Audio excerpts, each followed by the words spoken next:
आम्ही गेलो होतो जुडिओला आणि तिथं मी माझ्यासाठी शॉपिंगला अजिबात गेले नव्हते. तर आम्ही आमच्या नंदुबाईंच्या मुलीला घेऊन गेलो होतो शॉपिंगला. आणि माझं आणि माझ्या पिल्लूचं एकच असतं. माझं असतं बाहेर गेलं की आरशात बघणं आणि पिल्लूचं असतं खेळणं. कारण मी घरी अजिबात आरशात बघत नाही. त्यानंतर येता येता गार्डनला गेलो आणि हे 7 किलो वजन उचलायचा मी प्रयत्न केला, पण मला काय वजन ते उचललं नाही. याच्यावरून तुम्हाला कळालं असेल माझं वजन किती असेल. तर जाऊ दे, मी 42 किलोची आहे आणि मी 7 किलो वजन उचलायला निघाले. तर जाऊ दे, आता थोडीफार चिटिंग केली. थोडं नवरदेवांना सांगितलं उचलून द्या हे वजन, थोडंसं नंदुबाईच्या मुलीला म्हटलं उचलून द्या आणि माझ्या हातात द्या, जरा व्हिडिओ तरी बनवू द्या.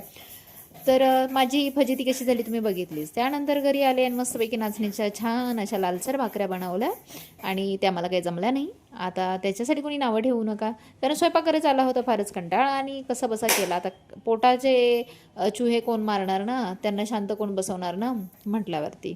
मग चला खाऊन घेतलं. अवतार माझं बघू शकता तुम्ही, मी काहीतरी बोलत होते. त्यानंतर हा दुसऱ्या दिवशीचा व्हिडिओ आहे. मी माझ्या डब्याला ना फक्त डाळ भात घेऊन गेले, कारण जेवण बनवायचा कंटाळा. तशी मी आळशी खूप बाई आहे. तर कोण कोण असं करतं, कंटाळा आला की भात बनवतं, मला नक्की सांगा. आणि हो, जाता जाता व्हिडिओ सबस्क्राईब करून जा. व्हिडिओ नाही हो, चॅनल सबस्क्राईब करून जा.